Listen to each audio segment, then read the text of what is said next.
Glória a Deus. Então nós estamos falando que há uma diferença entre postura e etiqueta. A postura do homem de Deus, da mulher de Deus, e a etiqueta. Quando vocês forem pregar em outros países, vocês vão ter que ficar atentos nas culturas. Quando eu falo outros países, pode ser até em Santa Catarina, viu? No outro estado. A gente tem que ficar atento às tradições, às culturas deles. Eu falei agora etiqueta do local, da localidade. Há uma diferença enorme em tudo, vocabulário e etiqueta também. Eles pensam diferente da gente. Enquanto a gente interpreta a frase daqui para cá, eles interpretam daqui para cá. Quando a gente está olhando de assim, eles estão olhando de assim. Isso é a cultura do lugar, os ensinamentos, a base do lugar. Então, a etiqueta. Mas o homem e a mulher de Deus vai poder estar em qualquer situação e ele tem a postura. Ele está fazendo compra, não perde a postura de cristão. Está na escola, está no colégio, está na faculdade, ele não perde ou ela a postura de cristão. Está dentro de casa, é um lugar perigosíssimo, né? Aí você pode arrotar, viu? Mesmo sendo árabe, porque você está na sua casa. Mas isso não quer dizer que você tem que perder a tua postura de cristão. É aquela pessoa que não desce do nível de cristão. É o ser o homem de Deus, é a mulher de Deus. Os nossos pastores estávamos numa unidade comentando que homens e mulheres de Deus que são vitoriosos, eles não saem da postura deles em qualquer situação, até nas vestimentas, até no modo de se portar diante do povo. O povo tem outras culturas, mas o homem e a mulher de Deus que vai levar a palavra, ele continua na sua mesma postura. Ele tem ou ela uma educação diferenciada dos demais. Não é como as outras pessoas. Está entendendo, igreja? Amém. Sim? Amém. Ainda que você veja pessoas que não têm essa postura, não vá atrás delas. Vá atrás de quem tem. Siga sempre o seu olhar quem tem a postura. Nunca vai admirando quem não tem uma postura cristã. Não faça a pessoas que estão no aprendizado, a pessoas que nunca vão chegar ao aprendizado, e você tem que ter a tua postura cristã. Está entendendo? Amém. Se chegar qualquer pessoa aqui, você não pode seguir qualquer pessoa. Se tem pessoas tentando ser cristão, você não pode tentar seguir quem está tentando ser cristão. Você tem que ter a visão de uma postura naqueles que são vitoriosos, naqueles que estão em Deus, naqueles que têm uma vida com o Senhor, sem olhar para a esquerda ou para a direita. E eu estou vendo isso nos pastores, eu estou vendo isso nos meus levitas, eu estou vendo meus levitas, aleluia, eu estou vendo isso nesses que estão se levantando para a boa obra de Deus. É essa educação, essa postura que vocês têm, é algo maravilhoso. Esse respeito que vocês têm por mim, olha, que o Deus Todo-Poderoso esteja sobre vós. Eu falo com alegria no coração, porque a minha mãe, há quantos anos ela é pastora? Quantos anos? E ela sempre me olha como uma mulher de Deus, e quando eu estou no altar, ela está sempre me respeitando, ela não perde a postura dela ao me respeitar. Vocês percebem? Amém. O povo de Deus não é cego, o povo de Deus tem visão, é uma mãe. E ela não perde essa postura de me respeitar. E eu estou vendo seguidores nisso. Pessoas que respeitam, pessoas que sabem o seu lugar, pessoas que não mudam a sua postura, a sua posição. E é isso que te traz vitória. É isso que vai te trazer vitória na obra. Essa postura de homem e de mulher de Deus. Está entendendo? Amém. Você não vai ser vulgar no quintal. Você não vai ser vulgar na internet. Você não vai ser vulgar no colégio. Você não vai ser vulgar na igreja. Você não vai ser vulgar no serviço.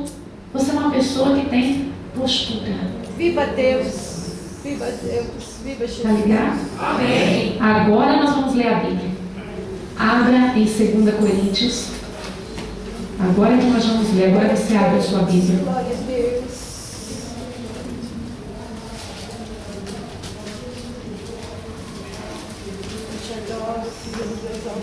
Como o rebanho é bonito, né? É tudo juntinho. Ergue a cabeça juntinho, abaixa juntinho, abre juntinho, fecha juntinho. Aí você quer o rebanho. Olha que coisa linda. 2 Coríntios capítulo 6.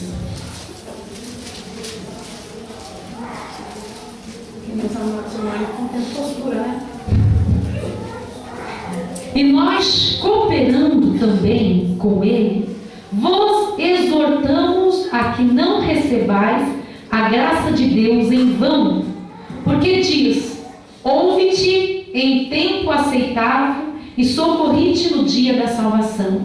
Eis aqui agora o tempo aceitável, eis agora o dia da salvação. Não dando nós escândalo em coisa alguma, para que o nosso ministério não seja censurado. Não dando nós escândalo em coisa alguma. Queridos, vem uma mãezinha chorando que a criança, eu vou falar assim por alto para não dar detalhes, a criança bem boba assim, postou uma coisa lá no Face falando da mãe. A mãezinha veio chorando porque é boa mãe. Ela fala: mas por que você foi fazer isso? E a criança: não é o que a senhora entendeu. É sim, é o que a mãe entendeu, sim. Acontece que em todo tempo nós temos que ter uma postura, não dando nós escândalo em coisa alguma. É o que o diabo mais quer que nós façamos. Com certeza. Bem que na hora que a gente ora em línguas, vocês que oram em línguas, vocês que gritam, vocês que clamam ao Senhor, vocês que quando cantam perdem até a estrebeira de tanto que adora a Deus, tem um povo assim? Amém. Bem que quando a gente ora alto, eles ficam irritados com a gente, né? Mas na hora do escândalo são os primeiros a dar. É ou não é?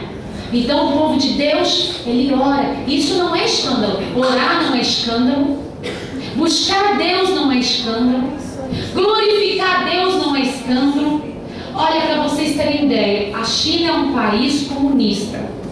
É um povo perseguido por amor a Cristo há muitos e muitas décadas, há muitos anos. Hoje, a China é o segundo maior país protestante do mundo. Glória a Deus. As igrejas, tem igrejas clandestinas ainda e tem igrejas que já estão sendo oficializadas. Todos os domingos de manhã na China, pastora, na cidade principal, tem culto que vai de 6 a 7 mil irmãos. Glorificado Mesmo sofrendo perseguição. o Senhor. E há pessoas que abrem os seus apartamentos para receber. Tem uma senhora que abre toda quinta-feira o apartamento dela para receber 60 a 70 chineses, todos eles com a Bíblia nas mãos, para aprender da palavra de Deus. E diz assim, bem assim, pastora, e todos eles falam amém fervorosamente. Num país que não se pode glorificar a Deus, e eles falam amém durante a mensagem fervorosamente. Amém? Amém! Isso não é escândalo. Isso é louvor, isso é adoração, isso é glorificação, isso é glorificar a Deus. E o povo de Deus glorifica o nome do seu Deus. Aqui a gente pode falar, mas por causa de uns que têm ouvido sensível, a gente não pode falar aleluia. Mas sabe que é lá que o governo está sobre eles e eles vão fazer os seus ensinamentos dentro das casas, tudo apertadinho, que é apartamento, imagine, né? Tudo assentadinho, tem a foto deles com a Bíblia, mas fervorosamente eles glorificam a Deus falando amém durante a mensagem, aleluia. A igreja, quanto mais perseguida, mais valorosa ela é. Quanto mais perseguida, mais abençoada ela é. Quanto mais perseguida, mais forte ela é. Quanto mais perseguida, mais ela cresce, queridos. Então, esse tipo de escândalo eu quero que vocês continuem dando. Aleluia, glória a Deus, orando em línguas, falando com o Senhor, cantando hinos de louvores. Aleluia! Vocês vão dar esse escândalo? O restante a gente rejeita. Amém? Mas a gente quer o escândalo de falar bem alto o nome de Jesus. Aleluia! Antes, como ministros de Deus, tornando-nos recomendáveis em tudo, na muita paciência, nas aflições, nas necessidades, nas angústias, nos açoites, nas prisões, nos tumultos, nos trabalhos, nas vigílias, nos jejuns, na pureza, na ciência, na longanimidade, na benignidade, no Espírito Santo, no amor não fingido. Como é importante, né? No amor não fingido, na palavra da verdade, no poder de Deus, pelas armas da justiça, à direita perda, por honra e por desonra, por infâmia ou por boa fama, por enganadores ou sendo verdadeiros, como desconhecidos, mas sendo bem conhecidos, como morrendo, eis que vivemos, como castigados e não mortos, como contristados, mas sempre alegres, como pobres, mas enriquecendo a muitos, como nada tendo e possuindo tudo. Essa é a nossa personalidade. Tristes, alegres, como nada tendo tudo. Às vezes pobres, mas enriquecendo aos outros. Aleluia. É assim que o povo de Deus é. Essa é a nossa personalidade. Abre no livro de Tito, capítulo 3. Novo Testamento, livro de Tito.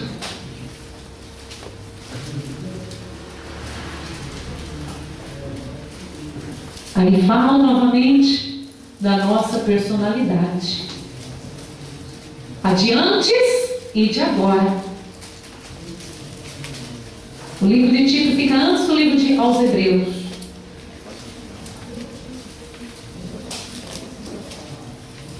Admoestai-vos a que se sujeitem aos principados e potestades, que lhes obedeçam e sejam preparados para toda boa obra.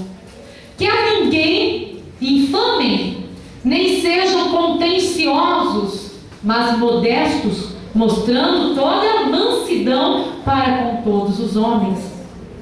Porque também nós éramos, noutro tempo, insensatos, desobedientes, extraviados, servindo aos vários desejos da carne e deleites, vivendo em malícia e inveja, odiosos, odiando-nos uns aos outros. Mas quando apareceu a benignidade e o amor de Deus, nosso Salvador, para com os homens, não pelas obras de justiça que houvéssemos feito, mas segundo a sua misericórdia nos salvou, pela lavagem de regeneração e da renovação do Espírito Santo, que abundantemente Ele derramou sobre nós por Jesus, nosso Salvador, para que, sendo justificados pela sua graça, sejamos feitos herdeiros segundo a esperança da vida eterna.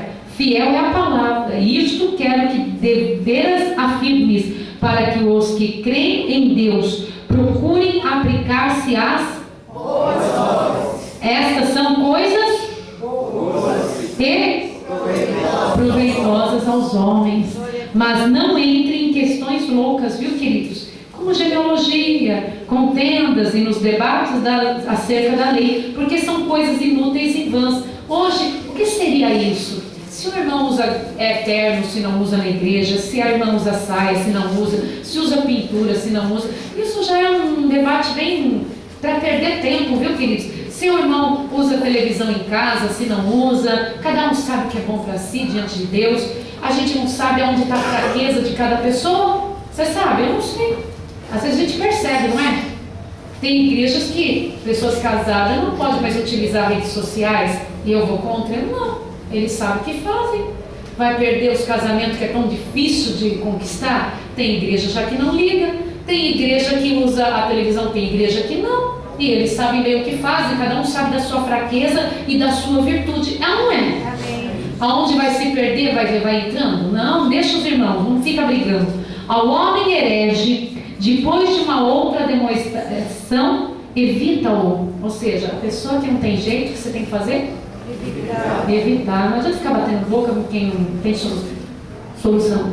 Sabendo que esse tal está pervertido e peca, estando já em si mesmo condenado. É forte.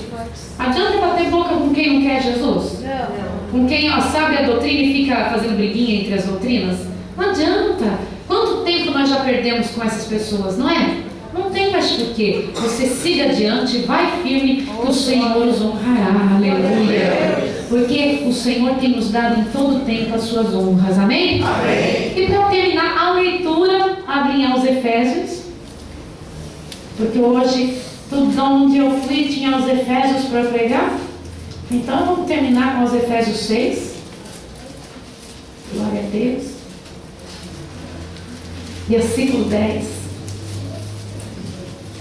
Nós já aprendemos da nossa postura, do nosso jeitinho cristão. Agora a gente vai ver o que o Senhor quer colocar em nós para enfrentarmos tudo isso. A armadura de Deus. Efésios 6, 10. Nos demais, irmãos meus, fortalecei-vos no Senhor e na força do seu poder. Revesti-vos de toda a armadura de Deus, para que possais estar firmes contra as astutas ciladas do diabo. Porque não temos que lutar contra carne e sangue, mas sim contra os principados e contra as potestades e contra os príncipes das trevas desse século, contra as hostes espirituais da maldade nos lugares celestiais. Portanto, tomai toda a armadura de Deus, para que possais resistir no dia mau, e havendo feito tudo, ficar firmes. Estais, pois, firmes, tendo cingidos os vossos lombos com a verdade. Com a Verdade. Quem mente não está cingido, é só com a Verdade. revestida com a couraça da Justiça. e calçados os pés na preparação Do Evangelho da Paz. tomando sobretudo o escudo Da fé. com o qual podereis apagar todos os dardos inflamados do maligno. Tomai também o Capacete da salvação. e a espada, Do Espírito. que é A palavra de Deus. que é A palavra de Deus. orando em todo tempo com toda Oração e súplica no Espírito. e Vigiai. com toda perseverança e súplica por todos os santos. Eu tenho insistido, porque quando a gente lê a palavra, a gente relembra e vê que a gente está errando. E nós ultimamente estávamos muito falhando, porque a gente ora pelo vizinho incrédulo, é certo, a gente ora pelo parente incrédulo, é certo, a gente ora pelo inimigo, mas a gente não tem orado um pelos outros. E eu vi na leitura da palavra de Deus constante que tenho feito, que o Senhor manda que nós oremos pelos santos. Quem são os santos? Nós, os eleitos, os que foram lavados e redimidos por sangue de Jesus, os que aceitaram Jesus Cristo como Senhor, os que renegaram o mundo para viver a Cristo, nós que rejeitamos tudo que o diabo fez para vivermos a promessa de Deus. Viva Deus. E nós não estávamos orando pelos outros. Tinha lá uma voz como da pastora clamando e mais um clamando, mas nós não estávamos orando pelos outros. Mas nós temos essa obrigação diante de Deus, orando pelos santos, orando pelos outros, orando pelos ministros, orando pelo povo que toma da ceia junta, orando por aqueles que a gente não conhece, mas faz parte do corpo de Cristo, orando pelo povo de Deus, aleluia. Você tem orado? Orado, tem orado? Amém. E você tem orado pelo justo, pelo santo? Tem? Deixa eu ver quem tem orado. Glória. Aleluia. Mas vocês mesmos percebem, a gente ora mais por tudo quem não presta, quem é incrédulo. É ou não é? Com certeza. Mesmo às vezes dentro da casa ou dentro da família, aquele que é ungido, a gente fala já é ungido mesmo, não precisa oração. A gente se desgasta pelos que não são. É ou não é assim? É sim, Deus. Mas nós vamos colocar um propósito. Uma parte da nossa oração vai ser como o Senhor tem nos pedido. Pelos ungidos, pelos santos, para serem fortificados, para serem honrados. É que a pastora não precisa. Eu preciso de oração, sim. Como preciso? Pode orar por mim. Eu preciso de oração. E não é assim, fala, Senhor, tira aquilo, põe aquilo. Não, Senhor, opera na vida dos santos, opera na vida dos justos. Põe libertação nos pés daqueles que te servem. Põe, Senhor, facilidade. Põe alegria. Põe unção. Põe vitória. Põe vida. Põe bênção, Senhor, na vida do justo. Aleluia. É gostoso orar. É gostoso orar por quem serve ao Senhor. O Senhor se alegra conosco. E olha que o diabo coloca uma doutrina sutil, que nós não devemos orar um pelos outros, que é errado. Nós estamos sempre errados, nós somos sempre falhos, nós não precisamos. Nós também podíamos ter feito diferente. Já viu quando vem um homem de Deus sofrendo, por exemplo, em casa? A primeira coisa que nós fazemos é condenar muitas vezes. podia ter orado diferente, podia ter falado alguma coisa. Se fala, podia ter ficado quieto. Por que aquela mulher foi falar? Gente, é sofrimento por amor à palavra. Nós não temos que ficar falando assim, ó, aquele homem podia ter orado mais, aquela mulher podia ter calado a boca. Não, nós temos que falar, Senhor, se é teu, levanta, tira do opróbrio, tira da vergonha, põe forças renovadas naqueles que são teus. Aleluia! É ou não é? Às vezes o que é dos nossos venha cair, venha escorregar, venha se cansar. Nós temos que pegar esses soldados que estão feridos e nós temos que levantar. Nós temos que colocar para cima. Nós temos que fazer acontecer a bênção sobre eles. Aleluia! Para que seja breve o momento de deserto, não seja cumprido. Tem que ser curto o momento de deserto dos que são de Deus. Porque nós temos que alcançar muitas vitórias, muitas almas para Jesus. Aleluia! Aleluia! Glória a Deus! Obrigada por filmar. Obrigada. Aleluia.